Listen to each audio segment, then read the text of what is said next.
Here's how you fix the retirement crisis once and for all. But no one's going to talk about it.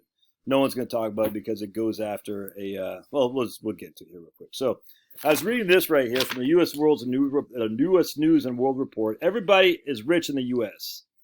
And then this is dated October 26, 1956, during the election of Eisenhower and Adlai Stevenson. And one of their attributes to why everyone's rich in the U.S. is because their incomes from 1941 to 1956 grew by from 93 billion. This is after tax, by the way, to 285 billion. The debts grew from 56 billion to 200 billion. So one of the attributes would be, oh, the amount of debt increased, thus the income increase. I wouldn't think, I don't know why incomes would increase with debt. I can see assets, but either way, still, that's what they're attributing that to. I thought it was pretty interesting, and more to come on this article because it's actually kind of funny how they talk about inflation, how everyone's getting upset about inflation back then. Inflation was like 2.5.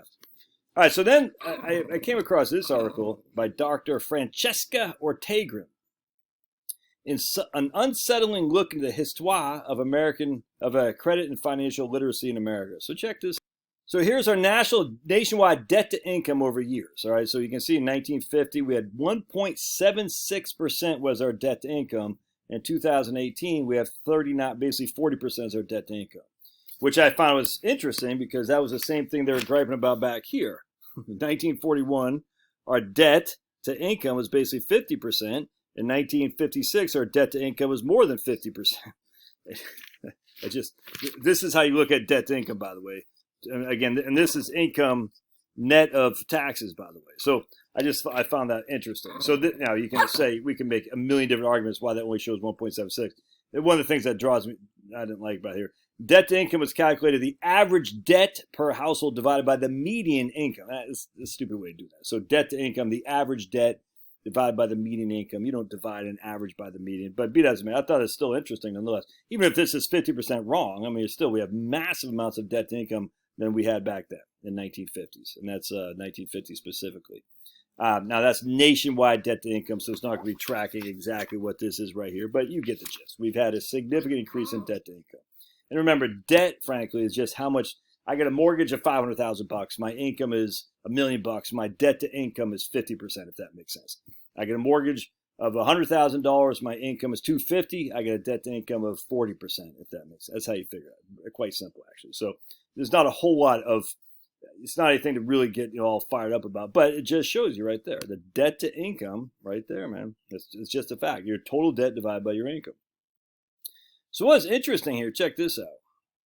The average American household held $533 in debt and earned $30,300 in 1950. That's in 2018 numbers. All right, households had $31,000 in debt with income of about $80,000 in 2018. All right, does that make sense? So in 1950, this is in 2018 numbers, by the way.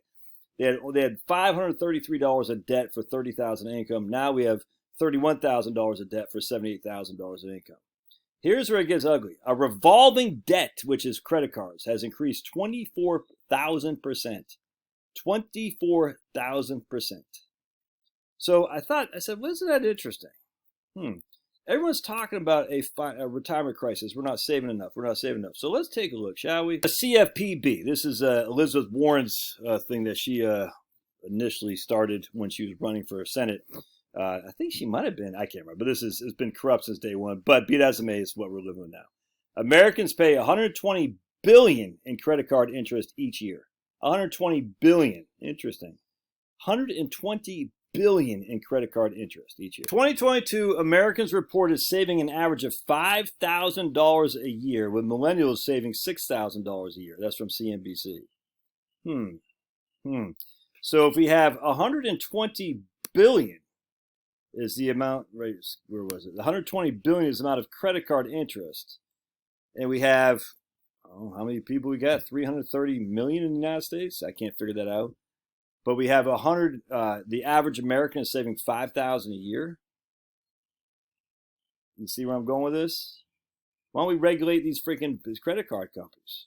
Why not go after the two big ones, Visa, MasterCard? So you get monopoly on this. You can't charge more than 8% of your interest, 5% of your interest. Why are we allowing them to charge usury fees? This is insane. if the savings rate is what we're deficient in, and that's what everybody says, and look, I'm not against that necessarily, then don't we say to these credit card companies, you, my friends, are allowing your Americans to not have enough money because you're charging them usury rates. You say no more, cap at 8% on credit cards, done and done. Why not do that? That would get the economy, more people to save more, and it would help the, of course, all the monetarists, economics say, hey, if we have to increase personal savings rate, because that's what they say, saving leads to economic output, economic production, economic efficiency, all this stuff, then why don't we say, let's start making sure these credit card companies don't get more than a certain threshold. We're not saying they got to go bankrupt, but just 24% is insane. It's insane. Say no. But people are choosing that. No, I don't care. I don't care if people choose it. People choose to freaking do all kinds of stuff that's stupid. We still have a way, a government, to protect people from making stupid things, and that's a stupid thing right there. If you're spending $120 billion a year, and you know who's spending the most on this is the poor people too, by the way. So say no, credit card companies, we are not going to allow you to charge more than 8% a year. So all the economists say, well, then people will have less access to credit. Will they? Will they have less access to credit? The same people who make the argument, personal savings rates are too low, we need to have more personal savings rate in order to increase the economic output. The same people, if we say, hey, man, let's make sure that there's usury laws that credit cards can't charge more than 8% a year, the same people say, oh, but that's going to make it harder to get credit for poor working class people. Will it, though? Will it? An 8% net interest income? Come on, man. Give me a break. That's not going to do it. I'm sorry. It's not going to. I mean, if you're saying you can't charge anything, yeah, the credit card will say no. Charge 8% a year. You're going to get 8% on credit interest on your money. That's not so bad, dude. There's still going to be access to freaking lower and working class people to get credit. Anyway, I find this. No one's talking about this. It drives me up the wall. You know, credit card interest. Well, people have a right. That's so stupid. That's how you fix a retirement. But no one's going to do it because the Visa, the MasterCard, the Capital Ones on these guys. They control, they donate, their lobbyists are freaking through the roof. I wonder how much Visa pays in lobbyists. Let's take a look. Just their lobbying right there, $8 million in 2022. That's just Visa. I don't buy that for 2 seconds. Never mind the contributions. Let's see. 2020, Visa contributed 70, let's see, what is this? Can't tell, but here you got the Visa's contributing to, I can't even make it bigger, State Senate, State Assembly, State Senate, House of Delegates, State Senate. I mean, the list goes on, and this isn't even congressional. Look, man, the corporate lobbying is more than just $8 million. That's just to pay people.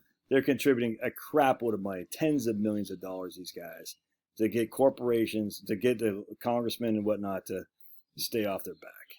And then what do the congressmen do? They take the political donations and they let Visa and MasterCard get away with what should be unseemly and high interest rates. Anyway.